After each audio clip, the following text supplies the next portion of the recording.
This Parsha Podcast is dedicated in loving memory of Chaim Ben Binyamin, Victor Amram, the father of our dear friend Esther Amram. Victor passed away this week. May his soul be elevated in heaven. We have reached a very important milestone. This is the final episode of year 9 of the Parsha Podcast, and I am recording from a very special place on a very special day. It is Erev Sukkot, the day before the festival of Sukkot, and I am in Canada. That's right. My in-laws invited us to join them for the festival. We have not been here for Sukkot in 13 years. I'm going to miss the sweaty, sweltering Sukkah in Houston. I'm excited for the chili festival. Bundle up all cozy, appreciating the nice hot soup. Most of Chaya's family is already here. We traveled. This time we flew, of course. 10 carry-ons, 2 pieces of luggage. We traveled light. I had to tell my daughter, no, ma'am, we're not bringing your hair straightener. Borrow one from one of your cousins or aunts. But one thing needed to come with me. My trusty traveler studio. We have to record the final Parsha Podcast of the year. It's the eve of the festival. Everyone is in a whirlwind of work. Everyone's busy with all the preparations. I snuck away to the basement. I surreptitiously set up my studio. Clandestine, quiet, keep the voice down. And we're all ready for the Parsha Podcast, the final Parsha Podcast of year 9. Torah is our ID, an idea, and a dilemma on the Parsha. It's an amazing accomplishment. We had a whole year of studying together. A great privilege to study the Parsha with y'all each week. We thank the Almighty for stewarding us, for shepherding us to this point. And we ask and we hope and we pray to please God have another wonderful year of Torah study, year 10 of the Parsha Podcast. Please God, we hope to have a decade of Torah study. What an amazing and joyous accomplishment.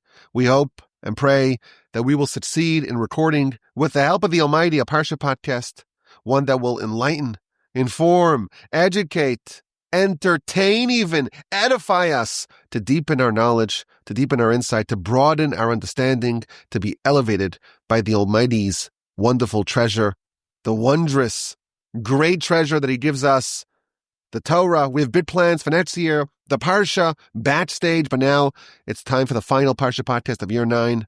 From the surreptitious basement, the clandestine recording with the help of the Almighty.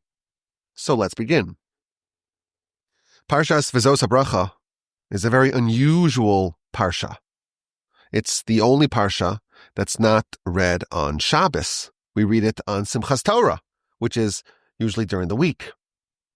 It's the only Parsha that is always read after Yom Kippur. This year, Ha'azinu was also after Yom Kippur, but many years, Ha'azinu is before Yom Kippur. But Vezos HaBracha, the final installment, the final Parsha of the entire Torah, 54 of 54, is always after Yom Kippur. It's also the only Parsha which shares a Torah reading session with another Parsha. On Simchas Torah, we dance with the Torah. We have great fanfare and pomp and ceremony. We sing. We are in an elated, exultant, ecstatic, joyous mood. We bring out the Torah, we dance with it, and we read it. And we finish it. We finish Vezos HaBracha. And then we roll it. We roll the Torah all the way back to the beginning, to Genesis, to Parshas Bereshis. And in the same Torah reading session, we read Parshas Bereshis, or at least the beginning of it. We start anew. We have the final Parsha of the Torah, the final message of Moshe on the last day of his life. And we roll the entire Torah, all 245 columns, back to the beginning, back to Genesis, back to Bereshis. This Torah reading is always paired, is always matched with the beginning of Genesis. And it's a poignant Parsha. It's the last day of Moshe's life. And it's the last act of Moshe's life, at least an act that he does with our nation. Vezos HaBracha, this is the blessing. Moshe gives a blessing to the tribes of Israel, with the exception of the tribe of Shimon, the only tribe to not receive a blessing on their own. They, of course, are joined together with the whole nation, because Moshe, once he does the individual blessing to the tribes, he blesses the nation as a whole. Moshe goes tribe to tribe and gives some blessings. Up to this point, Moshe has mostly been critical of the nation. And now it's time to praise them and to bless them. And the sages tell us that Moshe's blessing is related to Jacob's blessing. Moshe's blessing on his deathbed is related to Jacob's blessing on the last day of his life on his deathbed. At the end of the book of Genesis, Parshas Vayechi, Jacob gathers his sons. He's in Egypt. He's about to pass. His sons are, of course, the progenitors of the tribes. And he blesses them. And we talked about these blessings many times. Reuven, Shimon, Levi, it seems like they don't receive blessings. But he ends off his blessings and he passes. And our sages observe, if you look at Genesis chapter 49, verse 28, this is the recapping of Jacob's blessings. And it says, these are the tribes of Israel, the 12 tribes of Israel, Vezos, asher diber lahem avihem, and this is what their father spoke to them, and he blessed them, ish asher kivrcho. So each man, as per his blessing, he blessed them. And the Midrash observes that the word Vezos in 49:28 of Genesis, it's the same word that Moshe begins his blessing. The Torah ends off Jacob's blessing with the word Vezos, and Moshe begins his blessing with the word Vezos, Vezos Haberacha. This is the blessing. And the Midrash tells us that Jacob prophesied to his sons, I'm giving you a blessing, and I'm ending my blessing with the word Vezos. There will be another man, a man similar to me, a man similar to Jacob. And he will bless you from the point at which I leave off. That is where he will begin. So Jacob left off with the word Vezos. Moshe begins his blessing with that same word, with that same marker. Vezos habracha. This is the blessing of Moshe.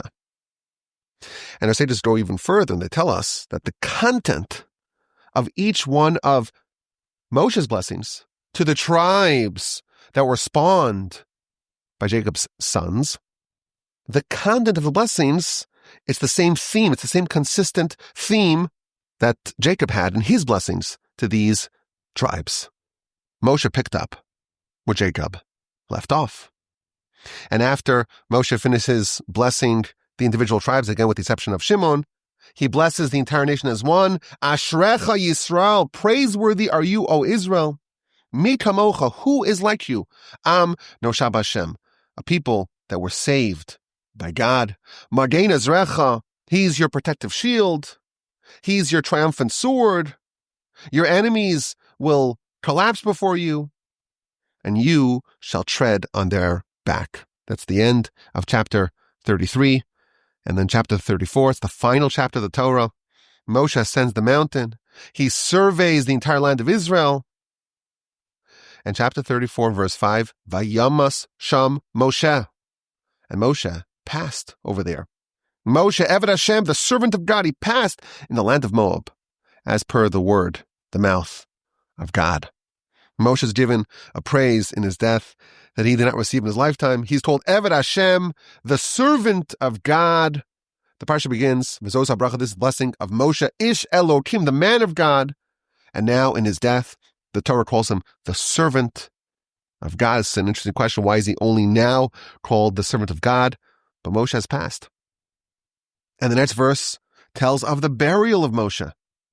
He was buried. God buried him in the gorge, in the valley, in the land of Moab, opposite the idol of Beis Pa'ar.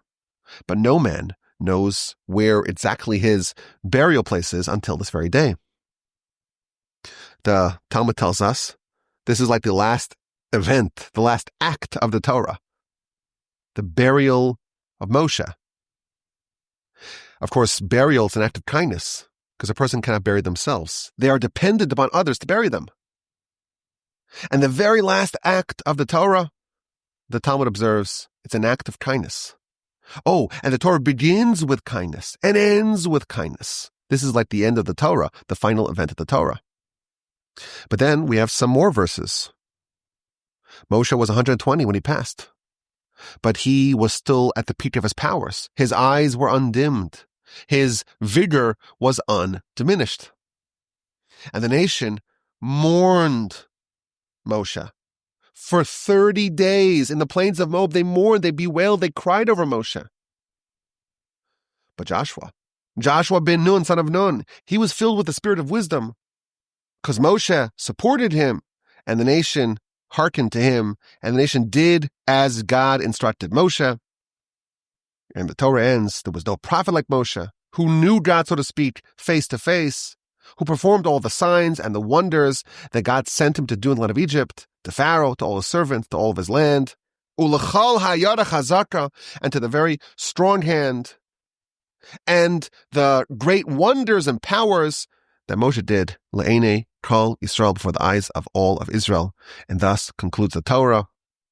5,845 verses after we began, the Torah ends, we finish it, and we celebrate by rolling it back to the very beginning, and beginning again, Bereshis, bara Elokim, the very beginning of the Torah. There's something very interesting about the end of the Torah, the final 8 verses of the Torah. The Torah records the death, the burial, the eulogy of Moshe. Moshe, the trusty leader, the unparalleled prophet, the Eved Hashem, the servant of God, the Ish Elokim, the man of God, the deliverer of Torah, the savior of the nation from Egypt. He passes, and we read about it. And we have 8 verses that are post-Moshe verses. We read about his death and his burial and the eulogy, and the nation, well, they had Joshua, and they hearkened to Joshua like God instructed Moshe that they should do. But Moshe, he's gone. And there's something very unique about these verses. Many times we've talked about the idea that there are 600,000 letters in the Torah, and that corresponds to the 600,000 souls of our people. Every soul is associated with one letter in the Torah. And when all the souls come together, when they unite at the foot of Mount Sinai, then they're capable of receiving the entirety of Torah, which is a different version, so to speak, of the nation. 600,000 souls corresponding to 600,000 letters. Now, how are these letters / souls organized? So perhaps you recall a few months ago, we shared an idea that the orientation of the tribes in formation, remember the book of Numbers, it's very busy with how the nation is laid out and the different tribes. You have Reuven and Shimon and Gad there to the north, and Issachar and Zvulun and Judah there to the east, and exactly how everything's oriented and how the encampment and the breakdown of the camp and the disassembly of the tabernacle and the trumpets and everything has to go exactly in perfect formation.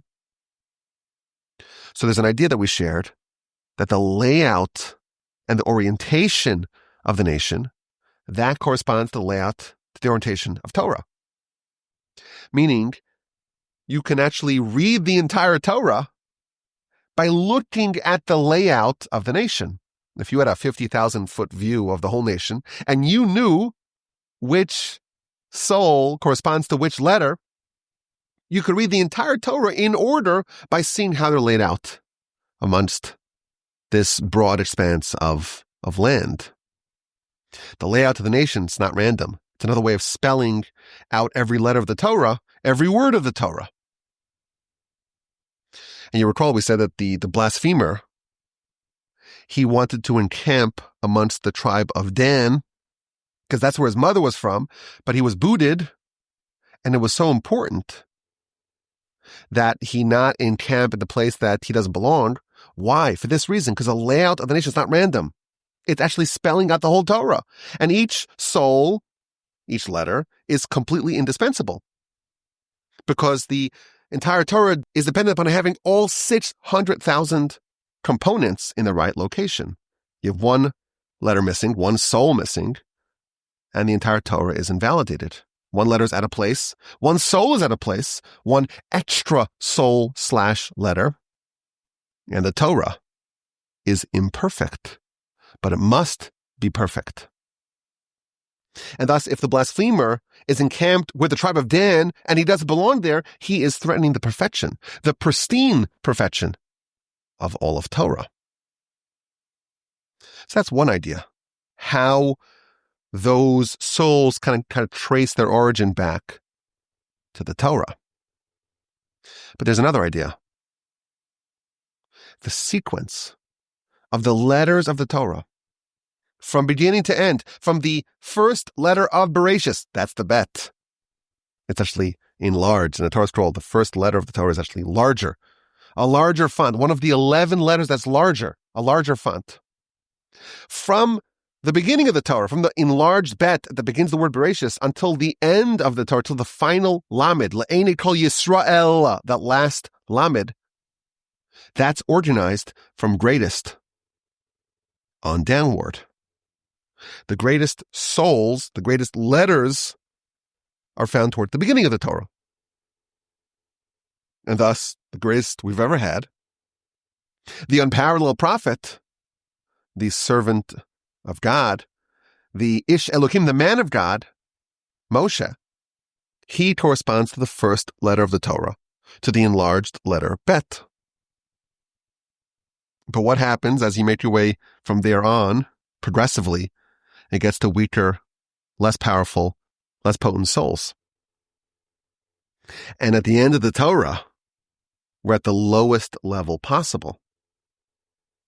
You recall Parshas Vayelech, so we have 4 Parshios that all happened on one day.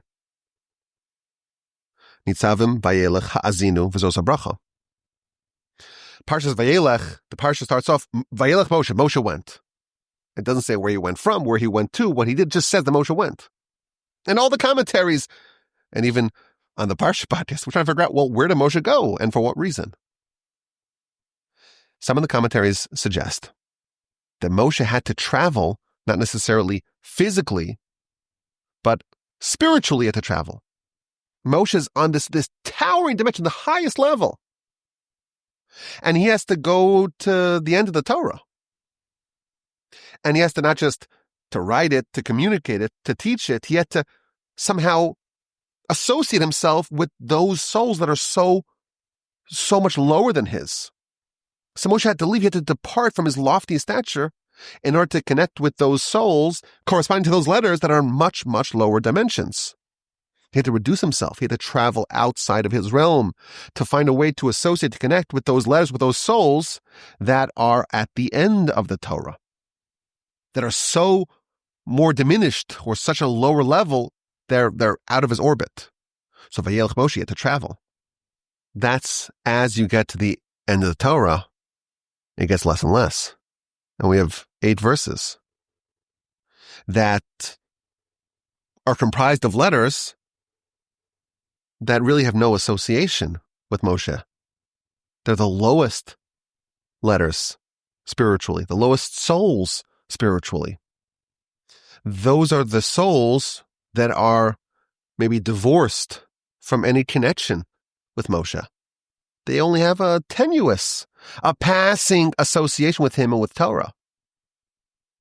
Those are the letters, the souls of the verses that come after his passing. But even those letters are incorporated into Torah. Even those letters are associated with Torah, with the Torah of Moshe, with the most elevated, supernal, and transcendental. We observed that there's only one parsha that you always, always, always read after Yom Kippur. Ha'azinu we read this year after Yom Kippur as well, but most years or many years it's read before Yom Kippur. Vezos Habracha always comes after Yom Kippur. Maybe we can suggest that there's just no way that those souls, that those letters can be part of our cycle of reading unless there's a Yom Kippur. Because after Yom Kippur, we're all cleansed, we're all elevated, we're purified, we're refined. And after Yom Kippur, even those who are maybe so distant, maybe have very little association, only a tenuous passing association between them and Moshe, after Yom Kippur, they too are included. they too are incorporated into this grand and glorious nation, into this wonderful destiny. And it's interesting. The only Parsha that we read two different Parshas in the same reading session, it's Vezos and Bereshis. You finish Vezos at the end of the Torah, and you read those last 8 verses after Moshe's passing. And then something very unusual and dramatic happens. The Torah is rolled 245 columns back to the right. And we begin Bereshis. Those that may be very far are reminded that they are linked together with the very beginning, with the highest, most elevated letters, souls of the Torah. But there's a very serious question. Who wrote the Torah? This may be a simple question, but it's important to be precise in how we answer it. We do not believe that the author of the Torah is Moshe. We believe that the author is God. And we have, of course, abundant evidence to support that very consequential claim. But Moshe plays an important role in Torah. He's the writer of Torah. He's the scribe. He's the stenographer. God tells Moshe, write the word Bereshis. And he takes the word of God and he writes them down. And he gives it to us. We just read last week, Moshe gave the written Torah to the nation. And the last of his life, he wrote 13 Torah scrolls, 13 complete and fully written, fully finalized copies of the entire Torah from the beginning, Bereshis, to the end, through Vezos, through the very end, to the last word of the Torah, Yisrael, the last letter, the Lamed. He wrote it all and delivered it to the nation. Every tribe received their copy, and one copy was placed in or near the ark. What about these 8 verses? How did Moshe write them? He can only write them when he's alive, obviously. And therefore, when he's alive, he had to write the words, Moshe died? Well, that would be untrue. Because if he's still alive and he's writing words that are untrue, and that's not possible, the Torah cannot be untrue. This is a really intractable problem. We are told two seemingly irreconcilable truths. Moshe wrote the Torah, and not just part of it, all of it. Every single word, every single letter. All 600,000 letters of the Torah. But the final 8 verses, they describe the events of Moshe's death and his burial and his eulogy and the aftermath. And those verses, seemingly, it's impossible for him to have written it. This is a solid question. And of course, it's addressed by Rashi. Rashi says, wait a minute. After Moshe Meis, is it possible to say Moshe is dead and he writes the words Vayamas Sham Moshe and Moshe died over there? So Rashi says, okay, here's the answer. Moshe wrote up until this point. Mikan Va'elech, from here on out, meaning the last 8 verses, Kasav Yehoshua.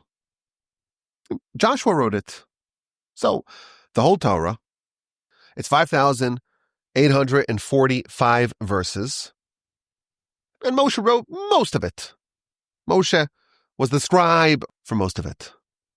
The final 8 verses, well, that was written by Joshua. So 5,837 were written by Moshe, and the last 8 were written by Joshua. That's the first idea that Rashi tells us. And then Rashi says another idea. You cannot have a Torah scroll that's a Torah scroll, but also missing even one letter. If it's a Torah scroll but missing one letter, it's not a Torah scroll. Torah scroll's got to be perfect. It's got to be pristine. And we just read, Moshe said to take the whole Torah scroll. He delivered the whole Torah scroll. He gave 13 copies one copy per tribe. So you cannot call a document that's incomplete, you can't call it Torah. So it must be that Moshe wrote the whole Torah. What about these 8 verses? He cannot write them. And for the time that it's not true, it can't be that it's untrue. So Rashi says, well, there's another answer. God told Moshe, write these words. Umoshe kosev bidema. And Moshe wrote it with tears, bidema, with tears. Now Rashi did not conceive of this idea himself. Rashi almost always cites his sources, his ideas from the Midrash, from the Talmud. He curates the comment that most fits with the simple reading of the Torah. And the source of these 2 opinions, it's a dispute in the Talmud, Bava Basra on page 15a. What about the final verses, the final 8 verses? And one opinion says, well, Moshe wrote most of it and Joshua wrote the final 8 verses. Second opinion says, no. Moshe wrote it all, but God told him to write it, and he wrote it bidema, with tears. Now, some of the commentaries observe that the Talmud's question, the Talmud's discussion about the final 8 verses, it really should be the final 14 verses.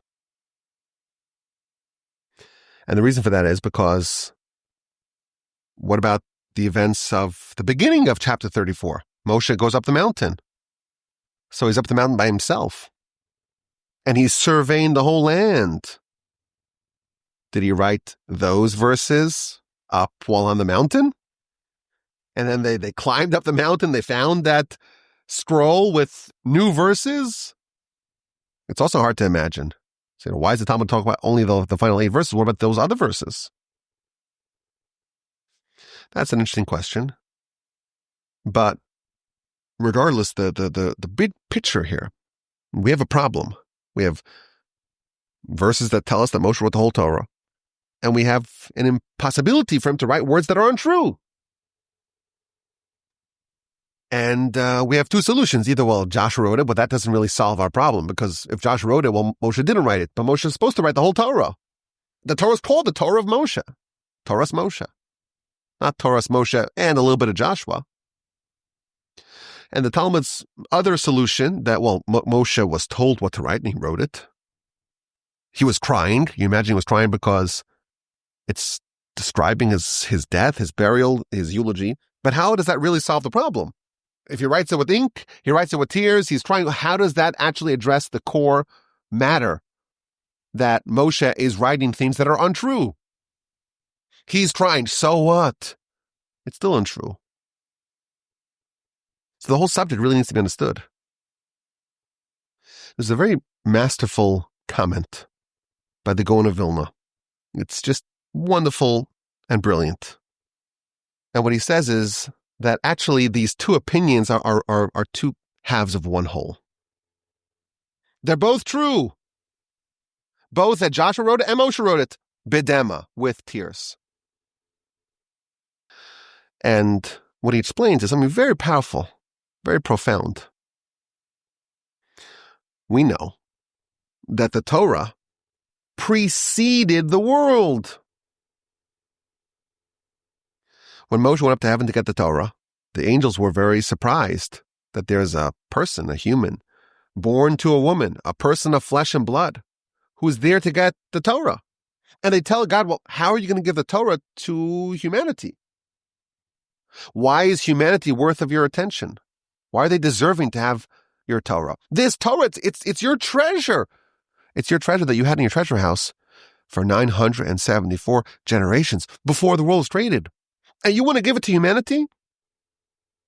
So the Torah preceded the world. Our sages tell us that the Torah was used as a blueprint to create the world. So why are we asking a question about, well, how did Moshe write the final 8 verses? What about all 5,845 verses? All of them.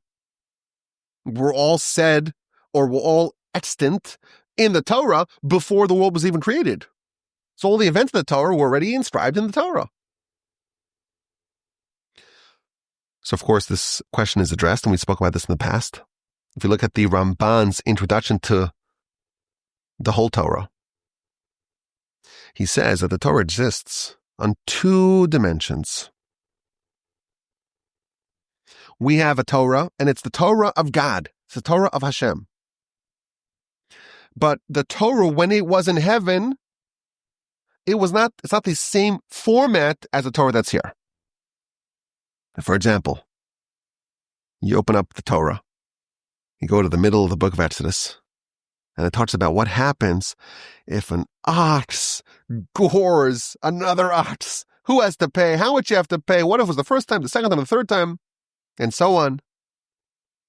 Do you imagine that in heaven there's a Torah, or there was a Torah, for 974 generations before the world was even created? And that version of Torah, that format of Torah, was talking about oxen, goring oxen? That doesn't make sense. The Torah that we have is formatted for human sensibilities. Says the Ramban, there's a Torah, or there's a version of Torah. There's a format of Torah that's the same Torah, the same holiness of Torah, but it's in a different format. And that format, he calls it's all names of God. The whole Torah, all the letters of the Torah, 600,000 letters of the Torah, it's all names of God. And it's the exact same letters that we have, but it's organized in a different way that it spells out something completely different. It's like the Torah that's relevant to the highest realms. And that Torah, it's the same Torah, it's just not formatted for us. And this version of Torah, this heavenly version of Torah, is described as fire. But it's black fire, meaning the letters, on top of white fire, meaning the parchment. You open up our Torah scroll, there's no fire, not at least one that's perceptible to you.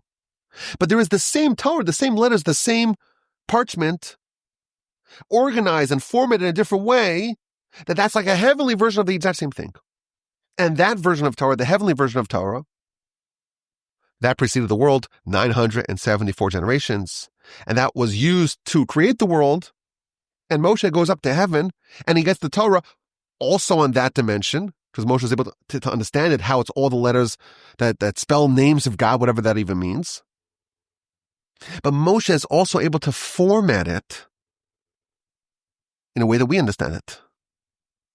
Moshe has the Torah that's in heaven, the heavenly Torah, but he also was given the ability to have the Torah that's formatted to our sensibilities, that we can read and understand and be elevated from.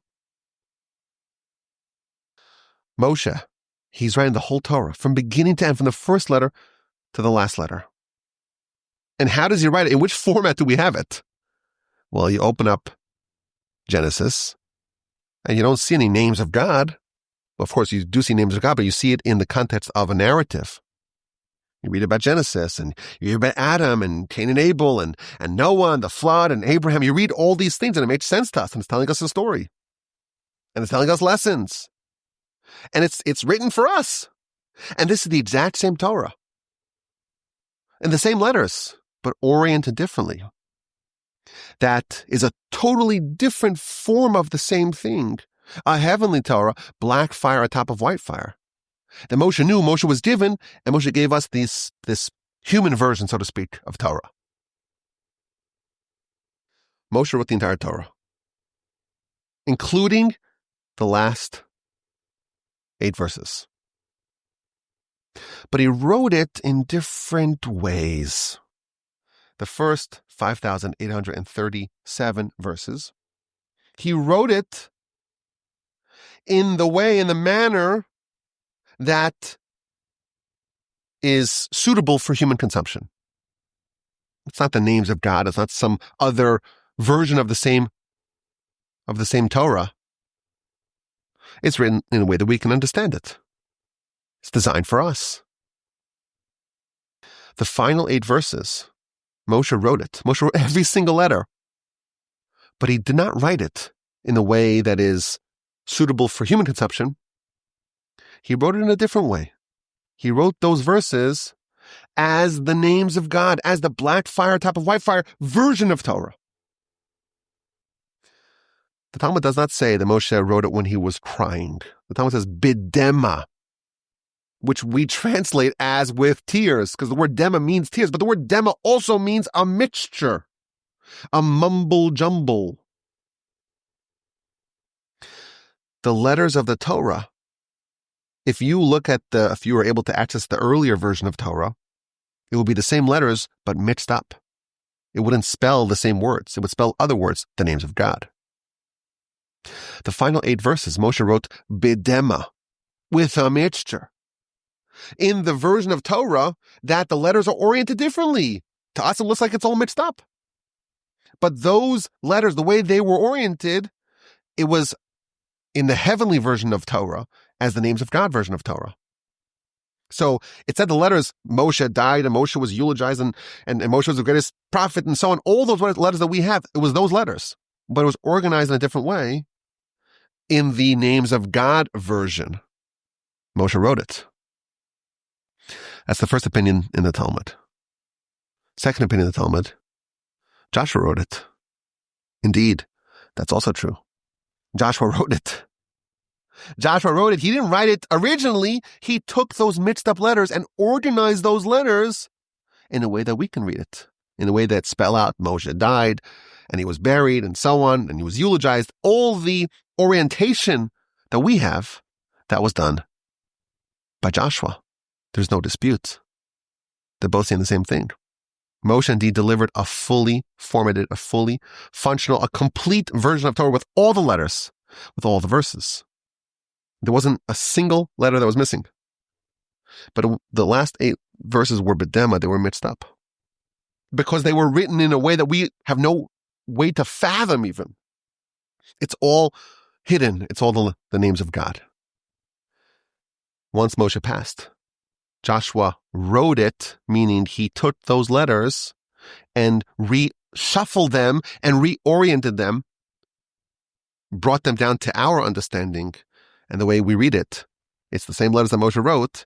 It's organized now in a way that makes sense to us, and that was the handiwork of Joshua. It's an amazing idea. It's really a powerful idea, and it's worthy of the Gaon of Vilna. I think it's a nice, powerful takeaway lesson as we finish the Torah, the final verses of the Torah. And this whole discussion the Talmud has, and this insight from the Gaon of Vilna, it reminds us of the lofty, the transcendental origins of Torah. The Torah preceded our world. The Torah is the first creation of God. It's what God used as a blueprint to create the world. The Torah that we have, it's the same letters as the Torah that was in heaven in a format of black fire atop of white fire. We have that same Torah. The Torah that we have, it still is the same Torah as in the heavens, but it's here, and we can understand it. It's formatted to our understanding, but it's the same Torah. It's the same lofty, elevated Torah. It's the same Torah of black fire, top of white fire, and we can learn it, and we can study it. How fortunate are we indeed. A dilemma, the last dilemma of this cycle, the Parsha Podcast. Torah. It's so wonderful, sure, but it's intangible. And it may be hard for us to appreciate it. We may have a hard time to connect with Torah study. And certainly, when someone else studies Torah, good for them, but it doesn't do much for us. At least, so we imagine at first glance. We have to choose where to invest our time, where to invest our resources, where to invest our energy. And it's a dilemma. Maybe we should consider something other than Torah. We find a resolution to this dilemma in an unbelievable insight in one of the blessings of our Parsha. Again, the Parsha, the primary part of the Parsha, is the blessings that Moshe gave. Vezos Haberacha. This is the blessings that Moshe delivered to the tribes of Israel before he died. And you read them, they're very powerful, they're very poetic, very richly textured and layered. And in verse 18 of chapter 33, we read about blessing to Zebulun. Ulizvulun Amar, to Zebulun, regarding Zebulun. Moshe said, Simach Zevulun b'tzesecha. Be happy, be joyous, Zevulun, when you go out. V'yisachar, and Issachar be'ohalecha, in your tents. So this is unusual. We have two tribes, Issachar and Zebulun, Yisachar and Zvulun, and their blessings are linked together. They're combined. Why are they combined? So Rashi, of course, tells us. Zevulun and Yisachar, these two brothers, they made a partnership. Zevulun, he was a man of commerce, and he was a tribe of commerce. And they lived towards the sea, and they were always traveling, engaging in maritime commerce. And he would make a lot of money. Issachar, he was a scholar. He would sit in a tent. And his people, the tribe of Issachar, they were tent dwellers. They would study Torah. And they made a partnership.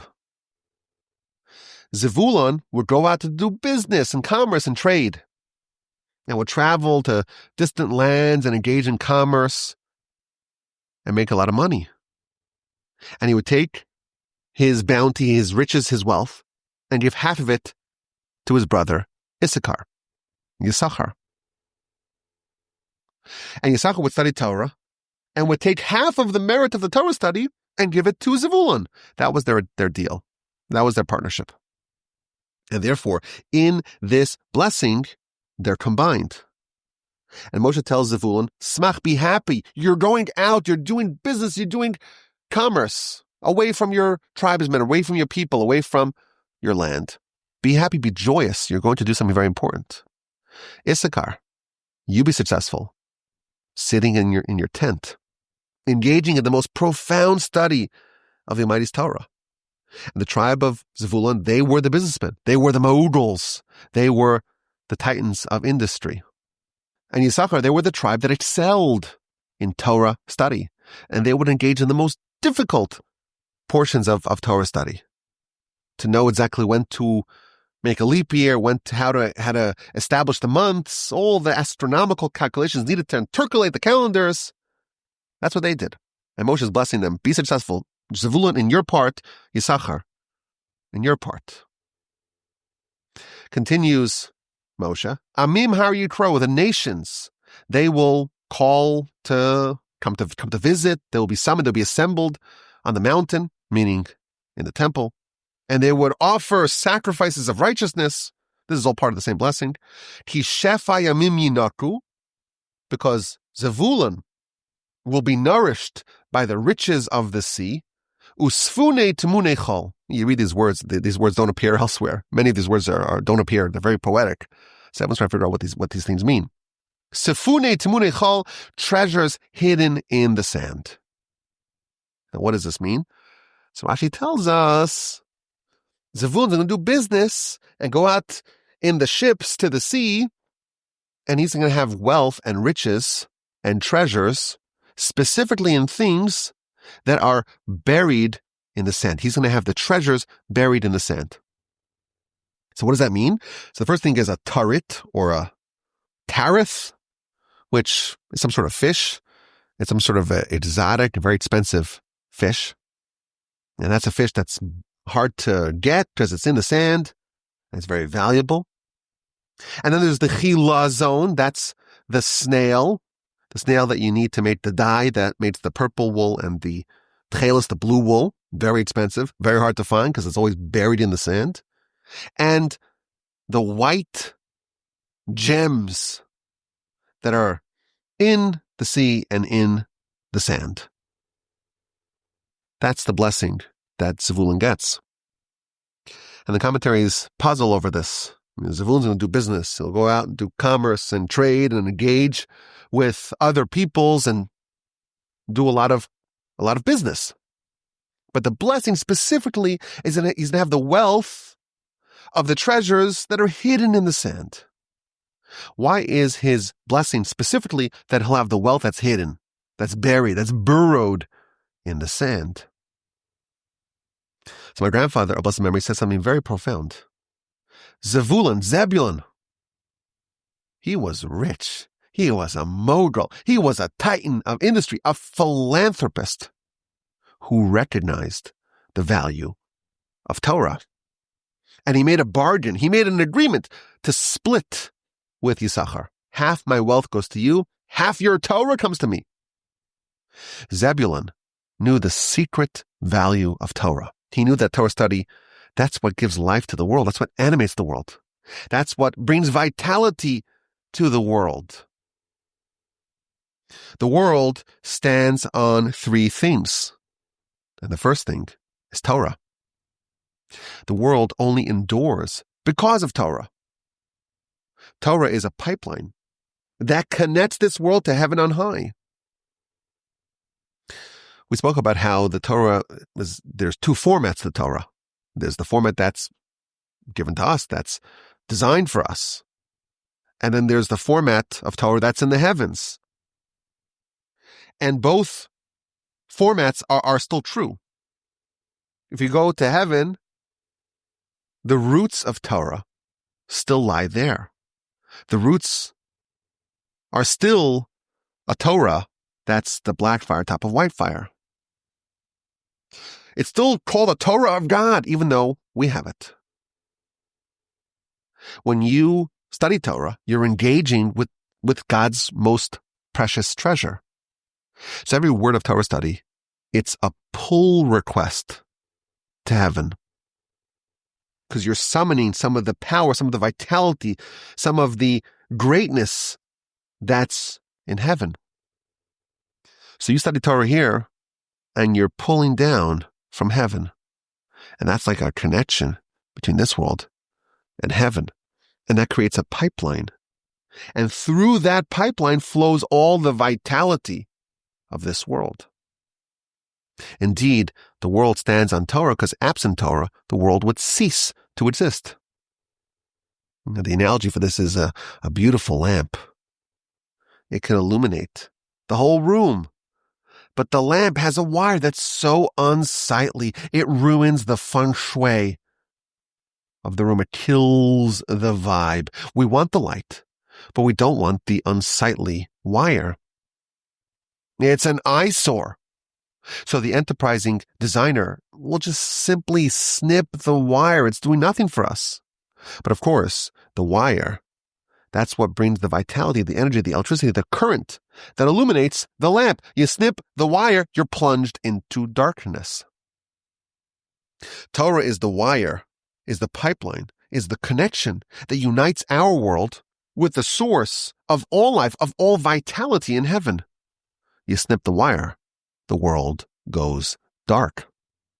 But a lot of people are like that enterprising designer.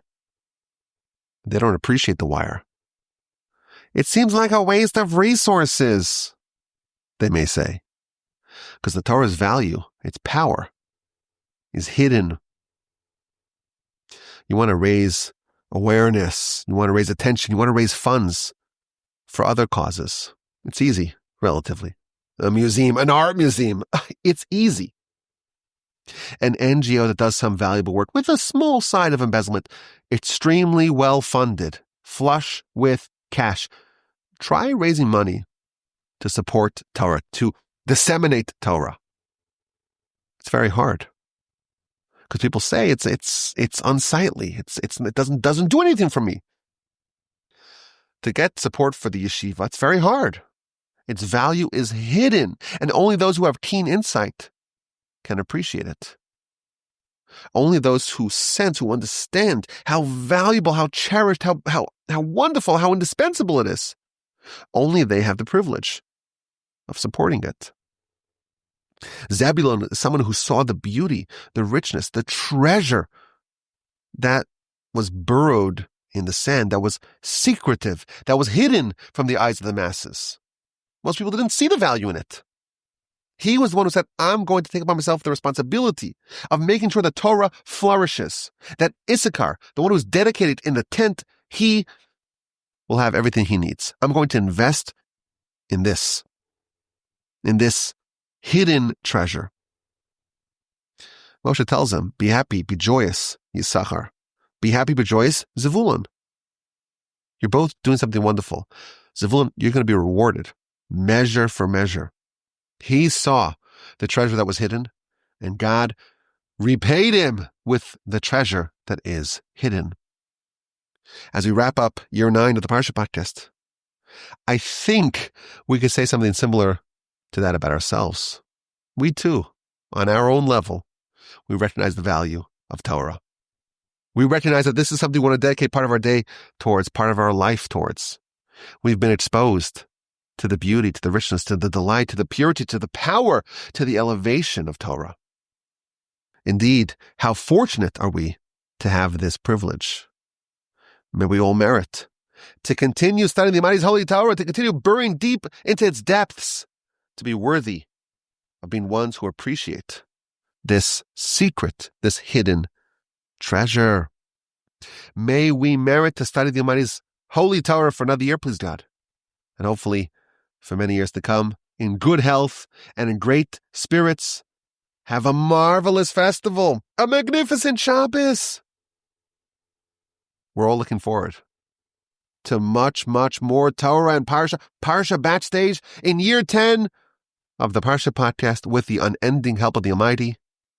And you know already, my email address is rabbiwalby@gmail.com. I look forward to your questions, your comments, and your feedback.